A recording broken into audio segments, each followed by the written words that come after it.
Hello students, welcome to Biomentors classes online. Today we are going to discuss the next topic in our chapter ray optics and optical instrument और आज के lecture की शुरुआत हम लोग करने वाले हैं टोटल इंटरनल रिफ्लेक्शन इस फिनोमिना के साथ में। लेकिन उससे पहले हम लोग कुछ प्रैक्टिकल ऑब्जर्वेशंस के बारे में, कुछ प्रैक्टिकल फिनोमिनास के बारे में बात करते हैं जो रिफ्रैक्शन पर बेस्ड हैं। तो उनमें है सबसे पहला जो आता है वो आता है ट्विंकलिंग ऑफ स्टार्स। ठीक है, ट्विंकलिंग ऑफ स्टार्स एक तो ये फिनोमिना होता है। दूसरा है हमारे पास में लाइक सन अपीयर्स बिगर, बराबर है, at sunrise and sunset. Sunrise and sunset के टाइम पे आपने देखा होगा जो सूर्य होता है, जो सन होता है, वो आपका बड़ा नजर आता है। ये जो दोनों फिनोमिना हैं वो रिफ्रैक्शन के ऊपर में बेस्ड हैं। कई बार एग्जाम में ऐसे सवाल आ जाते हैं कि भाई ये वाला फिनोमिना किसके कारण हो रहा है, तो हम लोग छोटे छोटे फिनोमिनास को जब पढ़ते हैं तो उसमें फिर कंफ्यूजन होने लगता है कि आखिर इसका करेक्ट आंसर क्या होगा। तो ये ट्विंकलिंग ऑफ स्टार्स जो है या सन का बड़ा अपीयर होना at the time of sunrise and sunset, ये भी इसी का एक उदाहरण है। और इसके अलावा जैसे मैं आपसे बात करूं, जैसे आपने कभी देखा होगा जो आप सोडा वाटर वाले के पास में जाते होंगे तो वहां पे वो नींबू रखता है कांच के ग्लास में, तो वो भी आपको बड़ा दिखाई देता है ना। तो ये ऐसे कुछ फिनोमिनाज हैं जो रिफ्रैक्शन के ऊपर बेस्ड हैं। अब ट्विंकलिंग ऑफ स्टार्स का मतलब क्या होता है कि जो तारे जो हैं वो हमें चमकते हुए नजर आते हैं, जबकि सूर्य चमकता हुआ ऐसा टिमटिमाता हुआ नजर नहीं आता है सन, जबकि जो स्टार्स हैं हमारे वो टिमटिमाते हुए नजर आते हैं। उसका रीजन क्या है? तो sun is the star which is very close to earth, बराबर है, सबसे पास वाला तारा यही है। Sun is also a star, इतना पता होगा ना आपको। हाँ चलो, तो ये जो सन होता है ये सबसे पास में है हमारे, और सबसे पास में होने के कारण ये टिमटिमाता हुआ नजर नहीं आता, जबकि जो बाकी जो स्टार्स हैं वो बहुत दूर हैं, बहुत मतलब बहुत दूर हैं। ठीक है, तो इसके कारण वहां से जब उन स्टार्स से जो लाइट आती है हमारे पास में, तो बीच में एटमॉस्फेयर जो आता है उसकी बहुत सारी लेयर्स होती हैं और हर लेयर की डेंसिटी अलग अलग होती है। साथ में टेम्परेचर वेरिएशन भी होता है। तो इस टेम्परेचर वेरिएशन के कारण जो अपनी एटमॉस्फेरिक लेयर है उनकी डेंसिटी में क्या होता है, वेरिएशन होता है। तो इसके कारण क्या होता है कि वहां से आने वाली जो लाइट है, स्टार्स से आने वाली जो लाइट है, वो आपकी बहुत जगह पर क्या होती है, बैंड होती है, और वहां से लाइट को यहां तक पहुंचने में काफी समय भी लगता है। तो इसमें क्या होता है कि आपका जो स्टार है उसकी ओरिजिनल पोजीशन की जगह वो आपको अलग अलग जगह पे दिखाई देता है, क्योंकि ड्यूरिंग द टाइम जब वहां से निकली हुई लाइट यहां तक पहुंची तो ऑलरेडी बहुत बार रिफ्रैक्शन हो चुका होता है और बहुत जगह पे उसकी डेंसिटी और इसमें वेरिएशन आ चुका होता है। ठीक है, that is the explanation for twinkling of star. Basically तो ये होमवर्क देने वाला था। दूसरा है sun appears bigger and sunrise at sunrise and sunset. Sunrise और सनसेट के समय पे क्या होता है, जो सन होता है वो अपने होराइजन के लेवल पे होता है, बराबर है। सो उस समय क्या होता है कि यहां पर इस समय होराइजन पर जब सन होता है तो उस समय उसका ये जो साइज है वो आपको बड़ा दिखाई देता है। उसका रीजन क्या है? तो आपने देखा हुआ है कि जब हम लोग रिफ्रैक्शन का फिनोमेना देख रहे थे स्लैब से, तो ऑब्जेक्ट कहां नजर आता है, क्लोजर। ऑब्जेक्ट कहां नजर आता है, ऑब्जेक्ट की जो इमेज बनती है वो कहां नजर आती है, नॉर्मल शिफ्ट में हम लोगों ने सीखा हुआ है। तो क्या होता है, वो पास में नजर आता है। तो जब वो पास में नजर आता है तो उसके कारण हमें उसकी जो साइज है वो हमें काफी बड़ी दिखाई देती है compare to the noon time. Noon time में वो हमसे दूर होता है, बराबर है। लेकिन जब सन राइज का समय होता है उस समय वो हमारे काफी नजदीक उसकी इमेज हमें बनती हुई नजर आती है। ध्यान रखना, सन का बड़ा दिखना ये रिफ्रैक्शन का फिनोमिना है। आगे चल के हम लोग देखेंगे सनराइज और सनसेट के समय पे सन क्या होता है, रेड होता है, रेडिश कलर का, तो उसका एक्सप्लेनेशन अलग है। तो ये चीजों में कंफ्यूजन आपको नहीं होना चाहिए। अब इसके बाद में हम लोग एक और फिनोमिना की बात कर लेते हैं, वो है टोटल इंटरनल रिफ्लेक्शन, और वो भी रिफ्लेक्शन के ऊपर में ही बेस्ड है। लेकिन अब यहां पर जब नाम दे दिया है टोटल इंटरनल रिफ्लेक्शन, तो नाम से ही जरा समझिए क्या होता है। देखो, total internal reflection, total internal reflection, पूर्ण आंतरिक परावर्तन। ठीक है, इसको समझने के लिए हम लोग एक डायग्राम बनाने की कोशिश करते हैं।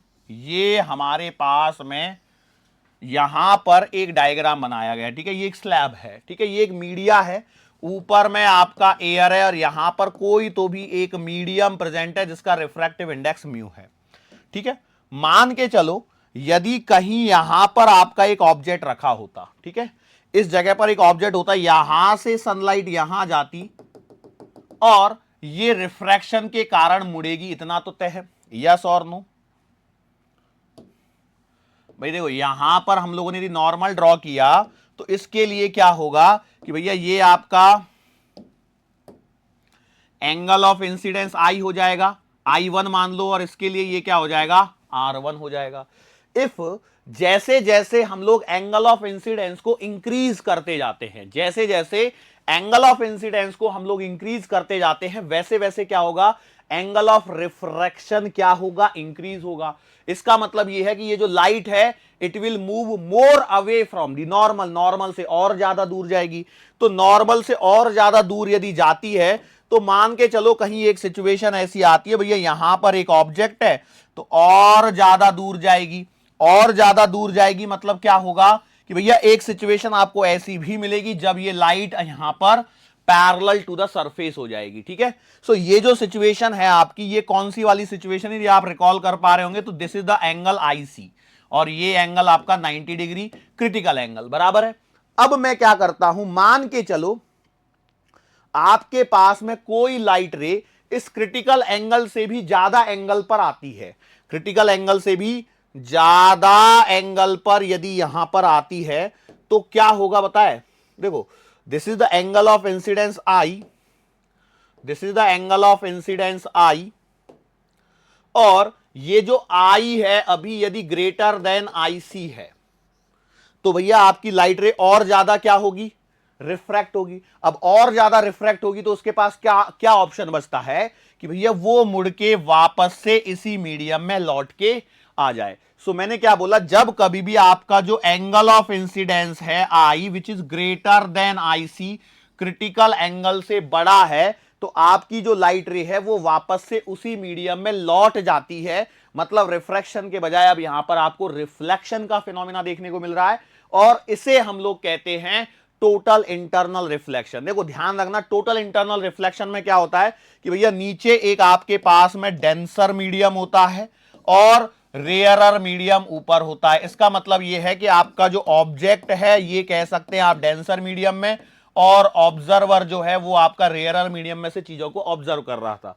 तब हमने पाया कि for an angle of incidence greater than critical angle, critical angle से बड़े एंगल के लिए जो लाइट रे है वो दूसरे मीडियम में निकलने के बजाय, दूसरे ट्रांसपेरेंट मीडियम में बाहर निकलने के बजाय उसी मीडियम में वापस से लौट जाती है, और ये आपकी टोटली इंटरनली रिफ्लेक्टेड लाइट बन जाती है। रिफ्लेक्टेड लाइट रे ये यहां पर उसी मीडियम में लौट के आ गई, तो इसे हम लोग कहते हैं, ये जो फिनोमिना है इसे कहा जाता है आपका व्हाट, टोटल इंटरनल रिफ्लेक्शन। अब यदि रिफ्लेक्शन हुआ है तो इसका साफ मतलब यही है कि भैया ये वाला एंगल भी कितना होगा, उतना ही होगा जितने एंगल पे ये लाइट यहां पर आई है, क्योंकि रिफ्लेक्शन का फिनोमिना है। क्या ये बात समझ में आ रही है, बेसिक फिनोमिना है टोटल इंटरनल रिफ्लेक्शन। अब ये जो टोटल इंटरनल रिफ्लेक्शन होता है, इस फिनोमिना का कहां कहां पर यूज किया जा सकता है, कहां कहां पर हम लोगों को ये फिनोमिना देखने को मिलता है, तो भैया सिंपल सी बात मैं बताऊं एग्जांपल के तौर पे, तो वो पहला पॉइंट है डायमंड्स। आपने समझा, डायमंड्स की जो चमक होती है, जो डायमंड्स आपके चमकते हैं, जिसे हम लोग कह सकते हैं ब्रिलियंस ऑफ द डायमंड्स। क्या कह सकता हूं मैं कि जो डायमंड्स की जो चमक है, ब्रिलियंस ऑफ डायमंड्स, ये जो होती है वो टोटल इंटरनल रिफ्लेक्शन के फिनोमिना के कारण होती है। लाइट वहां पे भी रिफ्रैक्ट हो रही है, देखो वो फिनोमिना है सब कुछ, बाहर से लाइट आई, लाइट अंदर गई डायमंड के, तो रिफ्रैक्शन का फिनोमिना हुआ। लेकिन जब एक बार लाइट अंदर घुस जाती है तो उसके बाद में क्या होता है, डायमंड की जो कटिंग करी जाती है, डायमंड की जो कटिंग करी जाती है, वैसे आपको मालूम होगा diamond is the hardest substance है ना, और उसको डायमंड से ही काटा जाता है, ठीक है, ये भी एक बात होती है। तो उसका कुछ ऐसा शेप होता है, उसको कुछ इस प्रकार से काटा जाता है कि भैया हर बार जो लाइट है वो आपकी क्रिटिकल एंगल से बड़े एंगल पर ही अंदर एंटर करती है। और ये क्रिटिकल एंगल का कैलकुलेशन आपको पता है, क्रिटिकल एंगल का कैलकुलेशन बेटा आपको पता होना ही चाहिए। यदि किसी को नहीं पता है तो भाई इसका मतलब तो ये है कि आप लोग कुछ ध्यान ही नहीं दे रहे। क्रिटिकल एंगल कितना होता है, 1/μ। किस 1/μ का क्या लेते हैं, साइन इनवर्स। IC या C बराबर साइन इनवर्स 1/μ होता है आपका क्रिटिकल एंगल। अब बेसिकली यहां पर म्यू क्या है, रिफ्रैक्टिव इंडेक्स है। इसका मतलब आपको डायमंड के रिफ्रैक्टिव इंडेक्स के बारे में थोड़ा सा आइडिया होना चाहिए। सो रिफ्रैक्टिव इंडेक्स ऑफ जो डायमंड होता है वो होता है आपका 2.42, ठीक है, 2.42 होता है। और इसके लिए जो क्रिटिकल एंगल की वैल्यू निकल के आती है, क्रिटिकल एंगल की जो वैल्यू निकल के आती है वो याद नहीं रखनी है आपको वैसे, लेकिन पता हो तो कोई दिक्कत नहीं है। 24.4 डिग्री होती है, ठीक है, 24.4 डिग्री होती है, 2.4 टू 24.4, ठीक है। सो जब इसकी कटिंग की जाती है तो वो इसी प्रकार से होती है कि वो जो आपका एंगल ऑफ इंसिडेंस बने वो हमेशा इससे बड़ा बने, जिसके कारण लाइट उसी के अंदर में क्या होती है, घूमते रहती है और हमें डायमंड एकदम चमकते हुए नजर आते हैं। और कोई फिनोमिना आप सोच पा रहे होंगे, फटाफट से सोच लीजिए, वही हमें करना है यहां पर। दूसरा पॉइंट यदि मैं बात करूं तो आपने सुना होगा ऑप्टिकल फाइबर के बारे में। किसके बारे में? Optical fibre. ऑप्टिकल फाइबर, ये जो ऑप्टिकल फाइबर है बेटा, ये भी टोटल इंटरनल रिफ्लेक्शन के फिनोमिना पर बेस्ड होते हैं। टोटल इंटरनल रिफ्लेक्शन के फिनोमिना पर ही बेस होते हैं।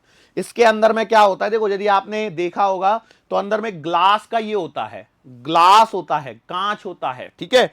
अब इसमें कांच में क्या सिचुएशन होती है, कैसी हम लोग बात करते हैं यहां पर, तो यहां पर दो पार्ट्स होते हैं, कोर होता है, एक क्लैडिंग होती है। कोर और क्लैडिंग जो होती है उसके मटेरियल के बीच में थोड़ा सा रिफ्रैक्टिव इंडेक्स का थोड़ा सा डिफरेंस होता है। तो अब कौन सा क्या होता है, तो ऑप्टिकल फाइबर के अंदर में भैया देखो, ये जो अंदर वाला हिस्सा है ये आपका कहलाता है कोर, और इसके ऊपर में जो कवर होता है वो होता है क्लैडिंग। ऊपर का जो कवर है उसे हम लोग कहते हैं क्लैडिंग।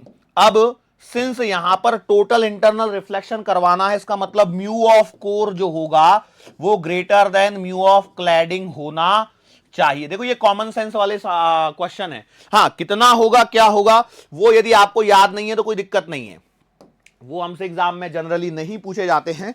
लेकिन यदि मैं बात करूं तो थोड़ा सा ही फर्क होता है 1.7 और 1.5 का। मतलब म्यू ऑफ कोर जो होती है वो होती है 1.7 और म्यू ऑफ क्लैडिंग जो होती है वो होती है 1.5। तो थोड़ा सा ये क्या हो गया, ज्यादा हो गया, तो इसका मतलब ये आपका डेंसर और वो आपका रेयरर मीडियम हो गया। यस और नो? तो क्या होता है, जब यहां पर लाइट आती है तो उसके बाद में बेटा यहां पर टोटल इंटरनल रिफ्लेक्शन होता है, तो ये हमेशा अंदर ही अंदर ऐसे घूमते रहती है और लाइट आपकी काफी स्पीड पे चलती है। तो इसके कारण यहां से मीडिया जो ट्रांसफर होता है, जो डेटा ट्रांसफर होता है, उसकी स्पीड बहुत ज्यादा होती है। तो optical fibre is also based on total internal reflection. क्या ये बात समझ में आ गई? ये दो एग्जाम्पल मैंने दे दिए, दो फिनोमिनास के बारे में आपको मैंने बताया। इसके अलावा जो होता है यहां पर हमारे पास में इसका एक और पॉइंट आता है और उसे हम लोग कहते हैं मिराज। मिराज का फिनोमिना, मिराज का फिनोमिना। अब इस मिराज के फिनोमिना की जरा हम लोग बात करते हैं यहां पर। ओ, ये आपने देखा होगा, है ना, मिराज का फिनोमिना आप लोग देख पा रहे हैं सामने। कौन खड़ा है? मैं ही खड़ा हूं बेटा, है ना? यस और नो? तो होता क्या है, देखो ये जो फिनोमिना है ये आपको गर्मियों में देखने को मिलता है। गर्मियों में जब आप देखते हैं तो क्या होता है कि जो सरफेस होती है, अर्थ की सरफेस के पास में जो एयर होती है वो ज्यादा गर्म होती है और ऊपर की जो एयर होती है वो ठंडी होती है। अब ऐसा होने के कारण क्या होता है कि जो आपकी डेंसिटी है वो ऊपर ज्यादा नीचे कम हो जाती है। डेंसिटी ऊपर ज्यादा नीचे कम हो जाती है, मतलब रिफ्रैक्टिव इंडेक्स जो है वो नीचे के मटेरियल का ज्यादा हो जाता है और ऊपर का क्या होता है, कम होता है। सो बेसिकली यदि मैं यहां पर देखता हूं, अच्छा मैं हिल रहा हूं क्या, कुछ तो होगा, कुछ है ही नहीं। ओके चलो कोई बात नहीं। अरे अब इसको कहां से हटाऊं?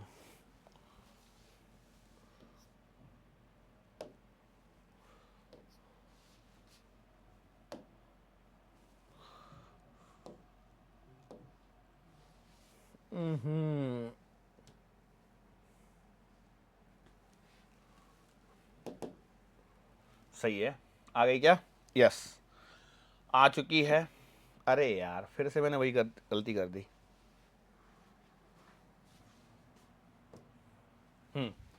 इसको फुल करो। ओके, ठीक है ना? ओके, सो यहां पर ये सिचुएशन हो गई। अब यदि गर्मियों का दिन नहीं है, नॉर्मल दिन है, तो नॉर्मल दिन में क्या होता है कि आपको जैसे ये इमेज है वो बिल्कुल वैसी की वैसी दिखाई देता है। मतलब जहां पर आपका ऑब्जेक्ट रखा है, जैसे ये खजूर का पेड़ बनाया है हम लोगों ने, बड़ा भया तो क्या भया, जैसे पेड़ खजूर पंथी को छाया नहीं, फल लागे अति दूर। हम भी काफी बड़े बना दिए इसमें, है ना? सो वो जो ऑब्जेक्ट है, ठीक है, उस ऑब्जेक्ट से निकलने वाली लाइटें सीधी हमारी आंखों पे आ जाती हैं। लेकिन जब गर्मियों के दिनों में नीचे जो सरफेस के पास में जो एयर है जो कि गर्म हो जाती है और ऊपर की एयर ठंडी होती है, सो यहां से आने वाली लाइट रे कैसे होती हैं कि भैया ये मुड़ती है, और मुड़ती हैं तो हमें ऐसा फील होता है कि ये लाइट रेज कहीं यहां से आ रही हैं। देखो ये फिनोमिना है एक्चुअल में, बात समझ में आ रही है? और इस फिनोमिना के कारण यहां पर हमें ऐसा क्यों रहा है? क्योंकि रिफ्रैक्टिव इंडेक्स जो है वो यहां पर नीचे की तरफ जाने पर डिक्रीज हो जाता है। रिफ्रैक्टिव इंडेक्स नीचे कम है, ऊपर ज्यादा है। तो ऊपर जब ज्यादा है तो ये लाइट रे क्या हो गई, यहां से निकली और रिफ्लेक्ट हो गई, उसी से मीडियम में आगे गई ही नहीं। तो हमें ऐसा फील होता है कि ये लाइट रे कहीं यहां से आ रही है, मतलब हमें इसकी एक इमेज दिखाई देती है उल्टी। और जब हमें एक इमेज दिखाई देती है तो हमें ऐसा आभास होता है, हमें ऐसा फील होता है कि शायद इस पेड़ के नीचे कोई तालाब है जिसके अंदर में यहां पर उसकी शैडो बन रही है। और जब ऐसा फील होता है तो इसी के कारण रेगिस्तान में यात्री लोग भटक जाते हैं, और इसी को मिराज कहते हैं। इसी को क्या कहते हैं? मिराज कहते हैं। हिंदी में कहते हैं मृगमरीचिका, शायद आप लोगों को पता होगा। ये सिंपल सा फिनोमिना है। इसमें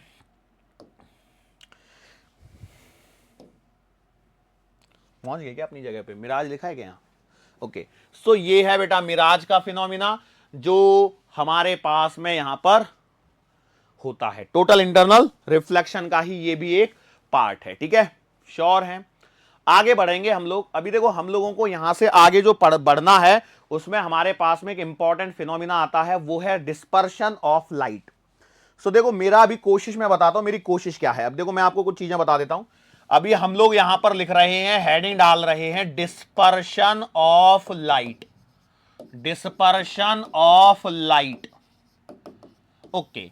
तो पहले मैं आपको बता देता हूं कि मेरी कोशिश क्या है कि मैं आपको आज कितना कंटेंट कवर करूं। तो मेरी कोशिश है कि डिस्पर्शन ऑफ लाइट के फिनोमिना को खत्म करूं।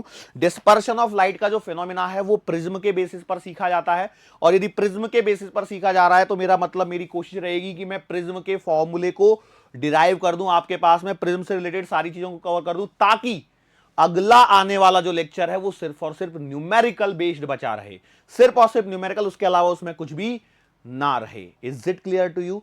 सो let us start with the topic dispersion of light. Okay, so हम लोग एक बात जानते हैं, जो हमारी व्हाइट लाइट होती है, हमारी जो व्हाइट लाइट जिसे हम लोग कह रहे हैं व्हाइट लाइट, मतलब ये किस व्हाइट लाइट के बारे में चर्चा हो रही है बेटा?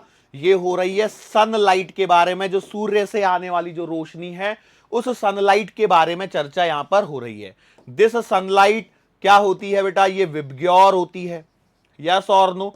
ये विबग्योर होती है। इलेक्ट्रोमैग्नेटिक वेव चैप्टर के अंदर में आपने इसकी वेवलेंथ वगैरह सारी चीजें पढ़ी हुई हैं। अच्छा, एक पॉइंट फिर से मैं आपको रिकॉल करवा देता हूं। The colour is due to frequency, not because of wavelength. ठीक है, ध्यान रखना है, वेवलेंथ के कारण नहीं, फ्रीक्वेंसी के कारण हम लोगों को कलर की चर्चा करनी है। क्योंकि आप पानी के अंदर में रखी हुई किसी चीज को, कोई लाल चीज है जो पानी के अंदर में रखी हुई, वो लाल दिखाई दे रही है, तो वो लाल क्यों दिखाई दे रही है? बात समझ में आ रही है? यदि आप किसी रेड चीज को लोगे, लाल है कोई तो भी चीज आपके पास में, उसे पानी के अंदर रख दो, वो कैसी दिखाई देती है? लाल दिखाई देती है। आप करके देख लेना भैया, कई लोगों को तो विश्वास ही नहीं होगा, शायद हरा पीला काला कुछ देख लेंगे, नहीं दिखेगा, वो हरा है, लाल है तो लाल ही दिखाई देगा। समझ में आ रही है बात? सो ऐसा क्यों हो रहा है? देखो, यदि कलर वेवलेंथ के कारण आपने कंसीडर किया होता तो कॉमन सेंस से सोचो, वेवलेंथ आपकी वाटर से इसमें जब आएगी एयर में तो चेंज हो जाएगी, फिर तो हमें कलर अलग अलग दिखाई देने लगेंगे। लेकिन frequency remain same when the medium changes. So that's why I am explaining it you on the basis that की frequency remain same when the medium change, but wavelength and speed of light changes. ध्यान रखना, medium change पर, बार बार मैं बता चुका हूं, medium change होने पर wavelength and speed changes, speed जो है वो चेंज होती है, बट आपकी जो फ्रीक्वेंसी है वो आपकी क्या बनी रहती है, रिमेन्स कांस्टेंट। ठीक है, यस और नो, क्या ये बात समझ में आ रही है? श्योर है? अरे भाई क्लियर है ना? Frequency remains constant, frequency remains constant, समझ में आया? हाँ ठीक है, कान में बताया मैंने आपके, है ना? ओके, किसी से बताना मत, सर एग्जामिनर ने पूछा तो वहां तो बताना ही पड़ेगा भाई, यस और नो। ओके चलो, सो अब यहां पर आप एक बात जानते हैं, वेवलेंथ किसकी ज्यादा होगी किसकी कम होगी? तो रेड की वेवलेंथ सबसे ज्यादा, वॉयलेट की वेवलेंथ सबसे कम होगी। अब यहां पर ये जो डिस्पर्शन है ये क्या है सर? तो भैया हम लोगों ने कहा कि ये जो sunlight it is made up of all these 7 colours. अब इसे जब हम लोग किसी प्रिज्म में से निकालते हैं, आपने देखा होगा ये, आप लोगों को यदि शायद मालूम है कि नहीं मालूम है, क्या होता है जैसे ये लाइट, व्हाइट लाइट यहां पर आई, ठीक है, ये व्हाइट लाइट मतलब हम लोग सनलाइट की बात कर रहे हैं। अब ये जो व्हाइट लाइट है इस प्रिज्म में से जब बाहर निकलती है, ध्यान रखना मैं क्या बोल रहा हूं, इस प्रिज्म में से बाहर निकलती है, तो वैसे जाना तो इसको ऐसे चाहिए था, लेकिन क्या होता है यहां पे ना ऐसे कलर आ जाते हैं, ठीक है, और ये जो कलर आता है 1 2 3 4 5 6 और 7, तो ये आता है विबग्योर। ठीक है, ये क्या आता है, विबग्योर कलर आपको देखने को मिलता है। ठीक है, ये कौन सा कलर देखने को मिलता है, विबग्योर। आपने पहले जमाने में एक सेलो ग्रिपर करके एक पेन मिला करता था, सेलो ग्रिपर, आप उस पेन को ऐसे ऐसे करोगे तो रेनबो जैसा दिखेगा। रेनबो का भी फिनोमिना हमको सीखना है बेटा, रेनबो भी सीखना है। रेनबो भी 2 टाइप के होते हैं सर, वो तो मालूम नहीं, देखेंगे तो टेंशन क्या ले रहे हो। सो अभी जो हम लोगों ने हेडिंग डाली है डिस्पर्शन ऑफ लाइट, उसका मीनिंग समझ लीजिए। अभी मैंने क्या बोला कि जब लाइट को प्रिज्म में से, अब ये प्रिज्म क्या होता है उसको सीखना है, तसल्ली रखो, पहले डिस्पर्शन ऑफ लाइट को खत्म करते हैं। डिस्पर्शन ऑफ लाइट क्या है, जो हमारी व्हाइट लाइट है वो अपने कॉन्स्टिट्यूएंट कलर्स में क्या हो जाती है, ब्रेक डाउन हो जाती है।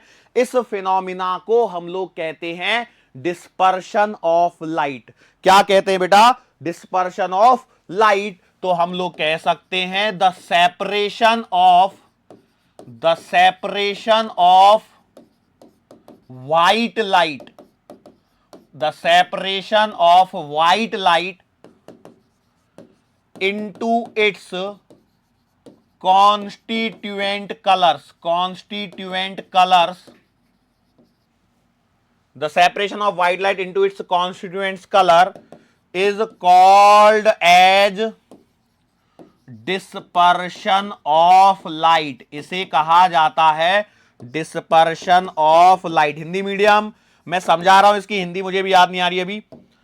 जो श्वेत प्रकाश का अपने रंगों में विभक्त हो जाना डिस्पर्शन ऑफ लाइट कहलाता है। क्लियर है? अब ये जो डिस्पर्शन ऑफ लाइट का फिनोमिना है वैसे हमें नेचर में भी देखने को मिलेगा, लेकिन हम लोग जो देखते हैं इस फिनोमिना को वो देखा जाता है with the help of prism. किसकी मदद से? प्रिज्म की मदद से हम लोग इसको देखने वाले हैं। प्रिज्म कैसा होता है, तो यदि मैं प्रिज्म का एक क्रॉस सेक्शन निकालूं तो बेटा वो कुछ ऐसा होता है। ठीक है, ऐसा होता है प्रिज्म का एक क्रॉस सेक्शन। अब इसका मतलब क्या है, देखो ये जो ट्राइंगुलर शेप दिख रही है इसके पीछे भी एक ट्राइंगल है, और इन 2 ट्राइंगल के बीच में यहां पर रेक्टेंगुलर फेसेस है, मतलब, और नीचे भी रेक्टेंगुलर, तो 3 बेटा यहां पर रेक्टेंगुलर फेसेस हैं, 3 यहां पर रेक्टेंगुलर फेसेस हैं, 2 आपके पास में ट्राइएंगुलर फेसेस हैं, 2 आपके पास में ट्राइएंगुलर फेसेस हैं। तो इनको जब कंबाइन कर दिया जाता है तो आपके पास में एक प्रिज्म बनता है। ध्यान रहेगा प्रिज्म कैसा बनता है, कैसे बनता है, 3 रेक्टेंगुलर फेसेस, मतलब देखो ये ट्राइंगल है, इसके पीछे कुछ दूरी पर एक ट्राइंगल और रख दो, अब इन दोनों को क्या कर दो, इनको ज्वाइंट कर दो, तो वो सिचुएशन जो बनती है वो आपकी प्रिज्म की सिचुएशन होती है। मतलब यदि मैं कोशिश करूं, जैसे ये आपका एक ट्राइंगुलर शेप है और ये आपका एक ट्राइंगुलर शेप है, तो आप यदि इनको जोड़ देते हो, क्या दिख रहा है, क्या गंदा डायग्राम आया है हमारे पास, है क्या? ऑप्टिक्स में नहीं है, चलो ठीक है। हाँ, सो अब इस शेप को जरा ऑब्जर्व करने की कोशिश करो, कैसा शेप आपको दिखेगा, आप सोचिए जरा। एक ट्राइंगल, उसके पीछे दूसरा ट्राइंगल, और इन दोनों को किससे जोड़ोगे? जब आप जोड़ने की कोशिश करोगे तो यहां पर दो रेक्टेंगुलर फेसेस ऐसे रहेंगे और एक नीचे से रहेगा, ठीक है। जो नीचे वाला रेक्टेंगुलर फेस है उसे कहा जाता है उसका बेस। उसे क्या कहा जाता है? बेस कहा जाता है। मतलब यदि मैं इस प्रिज्म को इधर से देख रहा हूं तो मेरे पास में ये कुछ ऐसा सिचुएशन बनती है, ठीक है। अब इस सिचुएशन के अंदर में देखा जाए तो बेटा ये है आपका बेस। इसे क्या कहा जाता है? Base of the prism. ये जो एंगल होता है इसे हम लोग प्रिज्म एंगल नाम देते हैं। इसे क्या नाम देते हैं? Prism angle. ये जो साइड दिख रही है आपके पास में, ये वाली और ये वाली, यहां पर आपको रिफ्रैक्शन का फिनोमिना ऑब्जर्व करने को मिलेगा। तो इन्हें हम लोग कहते हैं रिफ्रैक्टिंग एजेस। क्या कहते हैं? रिफ्रैक्टिंग एजेस कहेंगे। ये टर्मिनोलॉजीज काम की हैं थोड़ी थोड़ी सी, इतना भी डिटेल में नहीं, लेकिन थोड़ा थोड़ा सा आपको पता होना चाहिए रिफ्रैक्टिंग एज कहां पे होती है, क्योंकि लाइट कहीं से आके गिराएंगे फिर वहां से रिफ्रैक्शन होगा। तो एटलीस्ट यदि वो आपको पता ही नहीं है तो फिर काम कैसे बनेगा, ठीक है। सो भैया इस रिफ्रैक्टिंग एज पर लाइट आके गिरती है और उसके बाद में वो क्या होती है? अपने कॉन्स्टिट्यूएंट कलर्स में क्या हो जाती है? ब्रेक हो जाती है। चलो तो अब इस फिनोमिना को थोड़ा सा डिटेल में करते हैं। पहले तो इसको हटाओ। अच्छा तो देखो भैया ये मेरे पास में मान लीजिए एक प्रिज्म है, ठीक है, और मैंने यहां से ऐसे एक लाइट को डाला। तो भैया ideally it should go like this. Ideally it should go like this. यदि प्रिज्म नहीं होता तो क्या ये व्हाइट लाइट ऐसे जा रही होती? तो आपने बोला सही बात है। अब यहां पर क्या होता है ना, ये जो व्हाइट लाइट है ना ये मुड़ती है अपने ओरिजिनल पाथ से। अपने ओरिजिनल पाथ से क्या होती है? मुड़ जाती है। तो पहली बार तो यहां रिफ्रैक्शन होगा, बराबर है। उसके बाद में यहां रिफ्रैक्शन होगा, यस और नो, होगा या नहीं होगा? तो दो जगह पर रिफ्रैक्शन होगा। लेकिन मैं क्या कर रहा हूं, यहां पर दो जगह के रिफ्रैक्शन के बजाय बस मैं यहीं पर दिखा रहा हूं। और वो कुछ इस, देखो क्या होता है, थोड़ा सा तो नीचे ही होगा। तो मैं मान लेता हूं कि यहां पर ऐसा कुछ, तो भी मैंने तीन लाइट रेज बना दी हैं। अब इनमें देखिए सबसे ऊपर होगी रेड और सबसे नीचे होगी वॉयलेट और बीच में यहां पर बाकी कलर है। तो ये विबग्योर का ये जो फिनोमिना है वो ऐसा देखने को मिलता है। रेड सबसे ऊपर है और ये क्या है? सबसे नीचे है, ठीक है। क्या ये बात समझ में आ रही है? तो ये यहां पर क्या हो गई? अपने कलर्स में क्या हो गई? ब्रेक डाउन हो गई। अपने कॉन्स्टिट्यूएंट कलर में ये व्हाइट लाइट क्या हो गई? ब्रेक डाउन हो गई। वास्तविकता में यदि देखा जाएगा तो यहीं से ब्रेक डाउन हो जाएगा। पहली बार रिफ्रैक्शन यहीं पे हो चुका होगा, दूसरी बार यहां पर होगा। सर ये जो रिफ्रैक्शन हो रहा है ऐसा क्यों हो रहा है कि ये कांस्टेंट कलर्स में ब्रेकडाउन हो रही है? इस रिफ्रैक्शन के फिनोमिना के कारण ही यहां पर हो रहा है। बेसिकली क्या होता है ना, ये जो म्यू की जिसकी हम लोग बात करते हैं, रिफ्रैक्टिव इंडेक्स की जिसकी हम लोग बात करते हैं, ये रिफ्रैक्टिव इंडेक्स जो है ना वो कलर पर बेस्ड होता है। मतलब कौन से कलर की लाइट आ रही है तो उसके लिए रिफ्रैक्टिव इंडेक्स अलग होगा और दूसरे कलर की है तो अलग है। मतलब रेड के लिए और वॉयलेट के लिए रिफ्रैक्टिव इंडेक्स सेम नहीं है। पॉइंट ध्यान रखना, मैं क्या बोल रहा हूं यहां पर कि भैया refractive index of violet colour is not equal to refractive index of red colour. क्या ये बात समझ में आई है आप लोगों को? ये इसी के कारण तो ये अपना डिस्पर्शन का फिनोमिना हुआ। क्यों? जैसे ही रिफ्रैक्शन होता है, जैसे ही रिफ्रैक्शन होता है तो यहां पर अपनी लाइट रेज क्या होती हैं? बैंड होती हैं। क्या होती हैं? बैंड होती हैं। अब आपने यहां पर देखा कि सबसे ज्यादा जो लाइट रे मुड़ी है वो कौन सी मुड़ी है? वॉयलेट वाली मुड़ी है। नीचे मैंने वॉयलेट लिखा था, ऊपर रेड लिखा था। इसका मतलब यह है कि mu of violet is greater than mu of red. ऐसा होता है तो इसके कारण जो यहां पर डेविएशन आता है, जो डेविएशन है वो भी वॉयलेट के लिए ज्यादा होता है और रेड के लिए कम होता है। This is what? Deviation. This is what? Deviation. क्या ये बात समझ में आ रही है? डेल्टा आर जो है deviation for red colour is less compare to this violet colour. ये याद रखने वाले पॉइंट है बेटा। इस पे छोटे छोटे से थियोरेटिकल सवाल एग्जामिनर पुट कर देता है और आप लोग हैरान परेशान से घूम सकते हैं। सो ओवरऑल कहानी क्या हो रही है? ओवरऑल कहानी देखो, यहां पर हम लोग क्या कर रहे हैं ना, एक कलर और लिख रहे हैं, वो है येलो।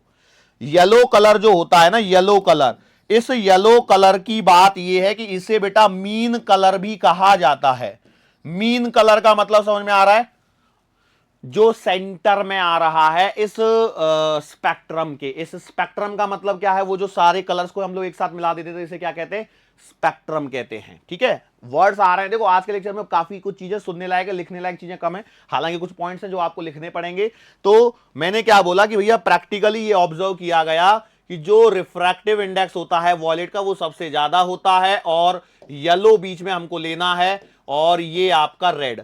दूसरी बात, जो डेविएशन होता है जो अपने पास से, वो भी आपका बेटा वॉयलेट कलर के लिए ज्यादा होता है, येलो के लिए बीच में, और रेड के लिए सबसे कम होता है, रेड के लिए सबसे कम होता है। इसका मतलब ये हो गया कि यदि मैं वेलोसिटी की बात करूं, वेलोसिटी की बात करूं तो देखो जिसकी स्पीड कम है वो सबसे ज्यादा मुड़ेगा। ध्यान रखो क्या लिख रहा हूं, lesser speed, lesser speed it implies more deviation, more deviation. तो इसका मतलब हो गया जिसकी स्पीड ज्यादा है, इसका मतलब क्या है, मोर स्पीड, जिसकी स्पीड ज्यादा है उसमें आपको लेस डेविएशन देखने को मिलेगा। तो इसका मतलब ये हो जाता है, हमारे पास में कंक्लूजन निकल के आता है कि जो वेलोसिटी है वो रेड कलर की ज्यादा होती है कंपेयर टू येलो कलर और कंपेयर टू वॉयलेट कलर। क्या ये पॉइंट याद रहेंगे, ये सीधे सीधे स्ट्रेट फॉरवर्ड सवाल यहां पर बन जाते हैं। एक और पॉइंट, ये जो स्पीड का फंडा है ये किससे आता है, वेवलेंथ से ही आता है। इसका मतलब वेवलेंथ जो है वो रेड कलर की ज्यादा होती है, ये आपको पहले से ही पता है। बोलो यस और नो। वॉयलेट की वेवलेंथ सबसे कम, उसकी फ्रीक्वेंसी सबसे ज्यादा होती है, यस और नो। तो ये कुछ सवालों के लिए आपके पास में कुछ चीजें बताई गई हैं जिनको आपको क्या रखना है, ध्यान रखना है, यस और नो। यदि हम लोग यहां पर ये जो एंगल ऑफ डेविएशन वगैरह ये सब चीजें यदि हम लोग देख लेते हैं तो यहां से हमारे पास में कुछ और एक्स्ट्रा टर्मिनोलॉजीज निकल के आती हैं जिनको हम लोगों को यहां पर पढ़ना है। ठीक है, ओके।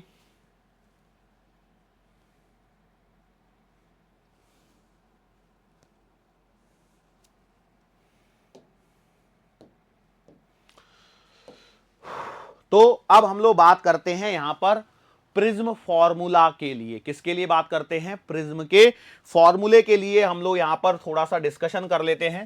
देखो डायग्राम आप लोग बना सकते हो, ऐसा कोई दिक्कत वाली बात नहीं होती है डायग्राम बनाना, लेकिन क्या होता है जो नॉमेनक्लेचर है वो थोड़ा इंपॉर्टेंट हो जाता है। तो ए बी सी हम लोगों ने मान लिया, मैंने मान लिया यहां पर एक लाइट रे है जो ऐसे आ रही थी, उसको जाना तो ऐसे था, लेकिन यहां पर आप देखिए मैं यहां पर एक नॉर्मल ड्रॉ कर देता हूं। मैंने यहां पर क्या ड्रॉ कर दिया, एक नॉर्मल ड्रॉ कर दिया। तो अब देखो दिस इज द लाइट रे। अब देखो यहां पर आपके पास में एयर है, इसका रिफ्रैक्टिव इंडेक्स मैं मान लेता हूं म्यू है, और यहां पर फिर से एयर है। ठीक है, तो यहां पर आपका पहली बार क्या हो रहा है, रिफ्रैक्शन। अब देखो रेयरर से डेंसर मीडियम में जा रही है, मतलब लाइट रे will move towards the normal, मतलब बेटा ये यहां पर थोड़ी सी मुड़ती हुई नजर आएगी, यस और नो। आपने बोला सही बात है, तो देखो ये ऐसे मुड़ गई है ना। अब यहां पर यदि आप देखोगे तो बेटा इस जगह पर भी आपका एक नॉर्मल खिंचेगा। ठीक है, this is also a normal. अब यहां पर फिर से आपको वही फिनोमिना, क्या कि बेटा इस लाइट रे को अब वास्तविकता में देखा जाए तो ऐसे जाना चाहिए था। देखो ग्रीन पे ग्रीन बना रहा हूं, लेकिन यहां पर लाइट रे क्या हो रही है, डेंसर से रेयरर में जा रही है, मतलब it will move away from the normal. तो बेटा ये लाइट रे कुछ ऐसे निकल के आती है। ठीक है, अब देखो यहां पर ये है इंसिडेंट लाइट रे, और बेटा ये है आपकी इमरजेंट लाइट रे, जो बाहर निकली है उसे इमरजेंट लाइट रे कहेंगे। ठीक है, आगे चल के देखो मैंने ये डायग्राम में एक बात ध्यान रखना, मैंने जब डायग्राम बनाया तो मैंने इसको स्ट्रेट नहीं बनाया, आगे चल के मिनिमम डेविएशन की कंडीशन आएगी जब ये स्ट्रेट होगा। तो अभी यदि आप देखते हो तो this is your angle of incidence i, ये यहां पर एक एंगल ऑफ रिफ्रैक्शन बनेगा R1, ये आपका R2 बनेगा, और बेटा ये नॉर्मल से आप लोगे तो E बनेगा, और आपको ऐसा लगेगा कि भैया ये लाइट रे कहीं यहां से आ रही है, तो बेटा यहां पर एक एंगल ऑफ डेविएशन बनेगा। तो देखो इसको मैंने ऐसे कंप्लीट कर दिया है। क्या ये बात समझ में आई, यस और नो। सो ये कुछ चीजें मैंने यहां पर कवर कर दी हैं। ये ऐसा लग रहा है कि कहीं यहां से आ रही है तो इसको थोड़ा सा और पीछे एक्सटेंड कर देते हैं, ठीक है। तो अब इस लाइट रे के कुछ पॉइंट्स को यदि मैं नोट डाउन करता हूं तो ये मान के लो P है, ये Q है, ये R है और बेटा ये S है। P के करस्पॉन्डिंग ये पॉइंट आप P डैश ले लीजिए, कोई दिक्कत नहीं है। ये वाला पॉइंट मैंने मान लिया D है, ठीक है। अब इनकी जरूरत पड़ने वाली है यहां पर, इसलिए इसको आपको समझना पड़ेगा, ठीक है। कैसे समझेंगे, क्या चीजें हो रही हैं, किन किन चीजों के बीच में रिलेशन है, उन सारी चीजों को बेटा हम लोग यहां पर लेके आएंगे, ठीक है। Getting my point. अच्छा एक पॉइंट और रह गया, इसको भी ले लो, इसको ई मान लो, ठीक है। यस और no, okay. So let us start with the very first thing. क्या, ध्यान से सुनना, डायग्राम को ध्यान से देखना। यदि मैं बात करूं Q R E, triangle Q E R को जरा देखना बेटा। ट्राइंगल क्यू ई आर को जरा आपको देखना है, ट्राइंगल क्यू ई आर, ठीक है। मैं कह रहा हूं उसको ध्यान से देखना। देखो ये एक ऐसा ट्राइंगल बनेगा, इसको मैं बना भी देता हूं। तो ये ट्राइंगल जो है वो कुछ ऐसा ऐसा और ऐसा बनते हुए नजर आ रहा है। ये पॉइंट है Q, ये पॉइंट है E, ये पॉइंट है R और बेटा यहां पर एंगल डेल्टा लिखा हुआ है। यस और नो। अब इस वाले को देखता हूं मैं तो क्या पाता हूं कि भाई देखो ये वाला एंगल और ये वाला एंगल दोनों का एडिशन इस डेल्टा के बराबर होगा। ध्यान से देखना, मैंने लिखा ये वाला एंगल और ये वाला, सॉरी ये वाला एंगल, इन दोनों का एडिशन इस डेल्टा के बराबर होगा। इन दोनों एंगल्स को मैंने यहां पर रिप्रेजेंट किया हुआ है। ये वाला एंगल और ये वाला एंगल इसके बराबर होगा एक्सटीरियर एंगल थ्योरम के हिसाब से। तो ये वाला एंगल कितना है और ये वाला एंगल कितना है, ये आपको देखना है। तो भैया देखो कैसे निकालेंगे, इसको भी समझ लीजिए। देखो ये वाला एंगल पूरा कितना है, आई है, तो इसका मतलब ये वाला पूरा एंगल भी कितना होना चाहिए, आई ही होना चाहिए। वैसे ही देखो ये वाला जो एंगल है वो है पूरा एंगल ई है, तो इसका मतलब यहां पर बनने वाला ये वाला जो एंगल दिख रहा है आपको, ध्यान से देखिए, मेरे हाथ पे फोकस कीजिए, ये वाला एंगल भी ई ही होना चाहिए। यस और नो। तो आपको ये वाला छोटा पार्ट और ये वाला छोटा पार्ट चाहिए, तो आई माइनस आर वन और ई माइनस का आर टू मिलेगा। यस और नो। तो आपने लिख दिया, आपके पास में क्या मिल रहा है यहां से, आई माइनस आर वन प्लस का ई माइनस आर टू बराबर डेल्टा। यस और नो। सर जी ठीक है, लेकिन इससे फायदा क्या, तो आपको मिलेगा आई प्लस का E minus R one plus का आर टू बराबर डेल्टा। देखो मैंने कुछ तो भी किया है यहां पर, ध्यान से देखना। आई और ई को प्लस प्लस ले लिया, minus R one minus R two में से माइनस कॉमन निकाल के आर वन प्लस का आर टू बना के इसको डेल्टा यहां पर बना दिया है, ठीक है। एक कंडीशन ये कर ली मैंने। अब फिर से मैं आगे देखता हूं। देखो एक पॉइंट समझिए, वो क्या है, ए क्यू डी और आर, इसको यदि मैं देखता हूं ए क्यू डी और आर वाले सेक्शन को, तो ये वाला एंगल और प्लस ये वाला एंगल, देखो ये वाला एंगल ए और ये वाला, तो ये ए जो है वो तो प्रिज्म एंगल है, इसलिए वो भी काम की चीज है हमारे पास। और ये वाला एंगल दोनों मिलके आपको 180 डिग्री देंगे। क्यों, क्योंकि ये क्वाड्रिलेटरल बनता है। क्वाड्रिलेटरल में यहां पर ये जो सिचुएशन बनती है, ट्राइंगल के अंदर में जब क्वाड्रिलेटरल बनाते हैं परपेंडिकुलर ड्रॉ करके, तो उनका एडिशन 180 डिग्री होता है, ठीक है। यस और नो, कई बार समझ में आई। सर कैसे प्रूव, तो देखो ये 90 टोटल 360 में से ये दोनों बचेंगे, तो दोनों का एडिशन 180 आएगा। तो मैं इसे लिख सकता हूं क्यू डी आर प्लस ए। देखो मैं क्या लिख रहा हूं, एक कंडीशन और लिख दी, एंगल ए जो कि प्रिज्म एंगल है प्लस का एंगल का क्यू डी आर जो है, उनका एडिशन भी बेटा 180 डिग्री आएगा। Equation number 1, equation number 2। क्या ये एक इक्वेशन आपके काम में आ गई? दो इक्वेशन मैंने यहां पर निकाल ली है। वैसे ही एक और चीज देखो,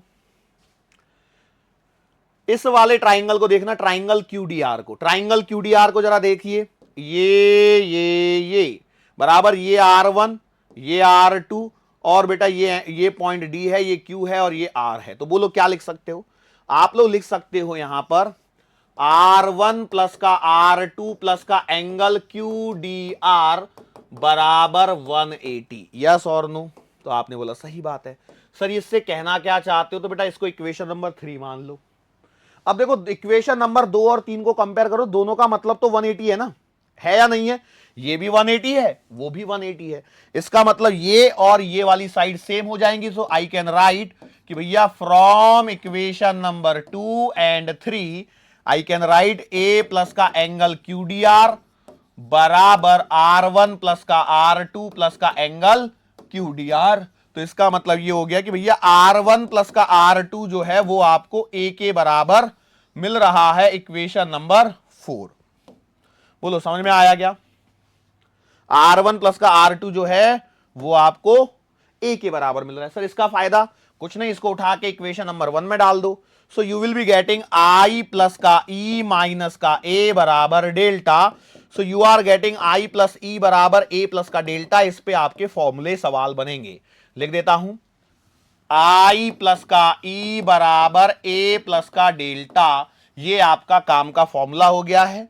यहां से आप देखो तो डेल्टा बराबर आपको I plus E minus A मिल रहा है, यस और नो।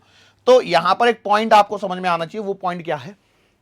वो पॉइंट ये है कि भैया ये जो डेल्टा होता है, जो एंगल ऑफ डेविएशन है, it also depends on angle of incidence. Angle of incidence पर भी डिपेंड करता है। तो यदि इसका ग्राफ यदि बनाया जाए, किसका ग्राफ बनाया जाए? Delta versus angle of incidence का, आई वर्सेस डेल्टा का जब ग्राफ बनाया गया और प्रैक्टिकली ये ऑब्जर्व किया गया, ये जो ग्राफ आता है वो कुछ ऐसा आता है। ठीक है, मतलब क्या होता है? इसका मतलब ये है कि भैया स्टार्टिंग में इनिशियली प्रारंभ में क्या हो रहा है? आई इंक्रीजेस, तो भैया डेल्टा डिक्रीजेस, बराबर है। फिर एक पॉइंट ऐसा होता है कि उसके बाद में क्या होता है कि एट सम एंगल, कोई तो भी एक एंगल आता है जहां पर डेल्टा जो है वो डेल्टा मिनिमम हो जाता है, जिसे मैं डेल्टा एम कह सकता हूं। बात समझ में आ रही है? देखो ये प्रैक्टिकल ऑब्जर्वेशन है। तो मैंने क्या बोला, ये एक ऐसी पोजीशन यहां पर मिल गई कि भैया यहां पर आपको डेल्टा मिनिमम मिल रहा है और ये यहां पर आई है। ठीक है, अब ये आई क्या है इसको हम लोग बाद में बताता हूं, पर डेल्टा क्या मिल रहा है? डेल्टा मिनिमम, जिसे डेल्टा एम से रिप्रेजेंट कर रहे हैं। इसका मतलब ये हो रहा है कि हम लोग बात कर रहे हैं मिनिमम डेविएशन। क्या बात कर रहा हूं बेटा मैं? Minimum deviation. कोई तो भी एक एंगल मुझे ऐसा मिला है जहां पर मुझे मिनिमम डेविएशन देखने को मिल रहा है। क्या ये बात समझ में आई? उसके बाद क्या होता है?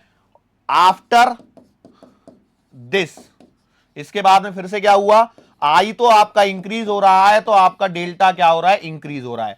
ये भी एक सवाल है बेटा, ये भी क्या है? एक सवाल है कि एंगल ऑफ, अब देखो क्या होता है, ये इक्वेशन स्टूडेंट को याद होती है, ये इक्वेशन याद होती है, लेकिन ये कंक्लूजन प्रैक्टिकल है, ये प्रैक्टिकल ऑब्जर्वेशन है। तो यहां पर क्या होता है, सवाल में कई बार स्टेटमेंट बना के दे सकता है एग्जामिनर की, as the angle of incidence increases deviation increases decreases, first increases then decreases, first decreases then increases, क्या हो सकता है? तो ये आपके पास में मैंने इसको लिखवा दिया है। ये एक बहुत ही अच्छे क्वेश्चन का काम कर सकता है, ये बहुत ही अच्छे एक क्वेश्चन का काम कर सकता है। यही पूछेगा, ये तो कोई नहीं जानता है, but it can be ask as an question. ठीक है, एक क्वेश्चन की तरह इसको पूछा जा सकता है। अब हम लोग बात करते हैं मिनिमम डेविएशन की। मिनिमम डेविएशन की जो कंडीशन है, बेसिकली ये कंडीशन क्या है? ये बेस्ड है आपके प्रिंसिपल ऑफ रिवर्सिबिलिटी पर। किस पर बेस्ड है? कि ये जो सिचुएशन हम लोग बात कर रहे हैं, this situation is based on principle of reversibility of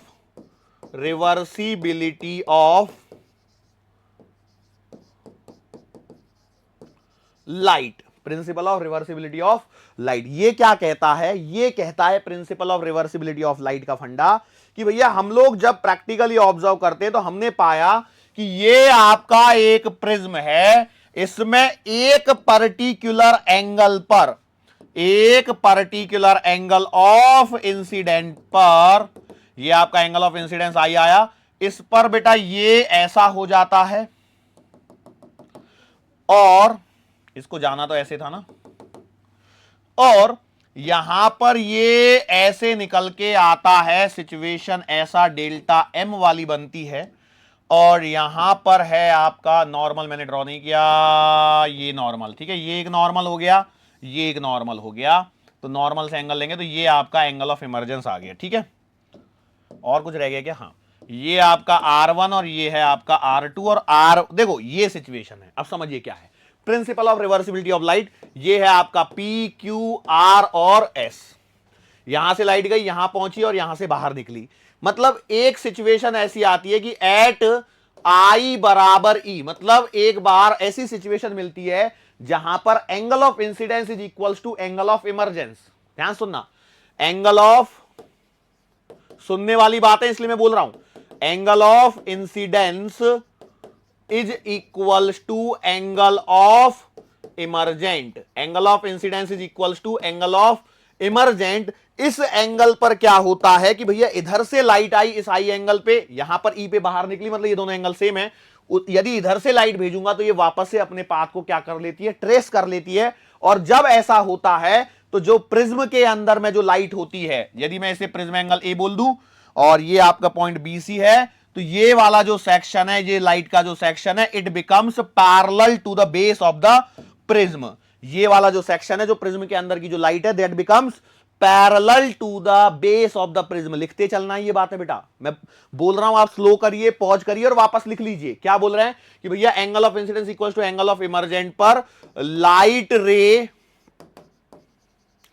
traces its path back, वापस से अपने पाथ को क्या कर लेती है, ट्रेस कर लेती है।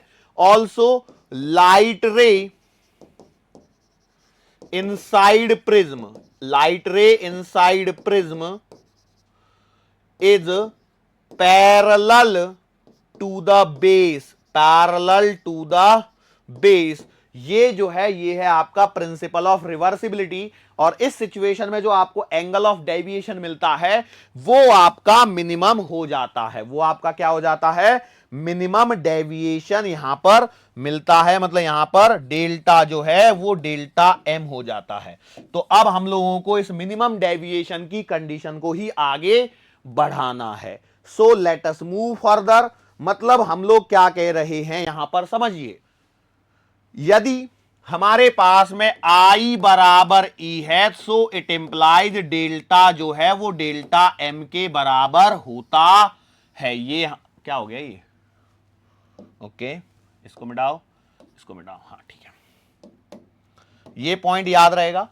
एंगल ऑफ इंसिडेंस और एंगल ऑफ इमरजेंस यदि समान हैं, angle of incidence and angle of emergence are equal, then delta is the delta M, मतलब मिनिमम डेविएशन हम लोगों को मिल रहा है। अब इसको हम लोग करने की कोशिश करते हैं प्रूव। तो हमारे पास में है बेटा आई प्लस का ई बराबर ए प्लस का डेल्टा, ये हमारे पास इक्वेशन थी, यस और नो।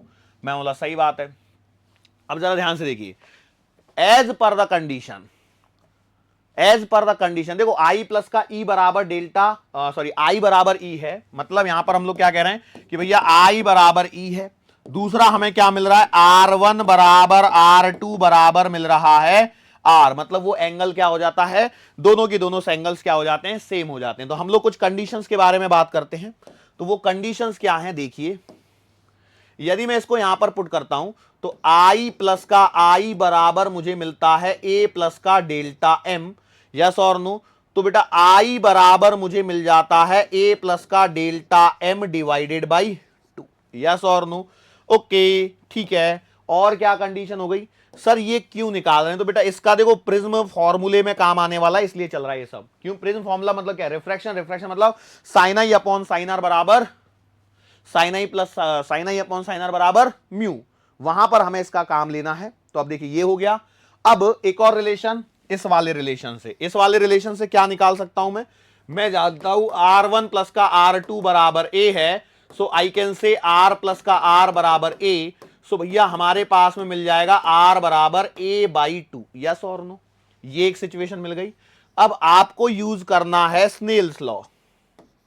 कौन सा law, using Snell's law, Snell का नियम आपको उपयोग में लाना है। तो जब आप स्नेल के नियम को उपयोग में लाओगे तो आपको क्या देखने को मिलेगा, आपको देखने को मिलेगा म्यू बराबर साइन आई अपॉन साइन आर, यस और नो। तो आपने बोला सही बात है, तो इसका मतलब आप लिखोगे म्यू बराबर साइन आई प्लस का delta M divided by 2 divided by sine A by 2, ये है आपके पास में प्रिज्म का फॉर्मूला, ये है आपके पास में प्रिज्म का फॉर्मूला। यस, सही लिखा है क्या मैंने, देख लो एक बार।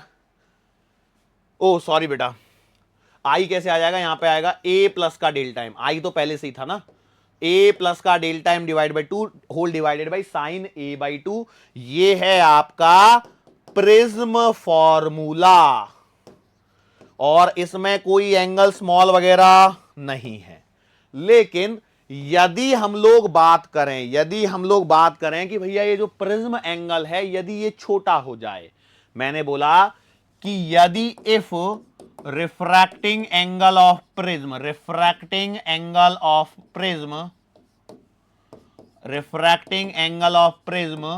इज स्मॉल, ये क्या हो जाए, छोटा हो जाए।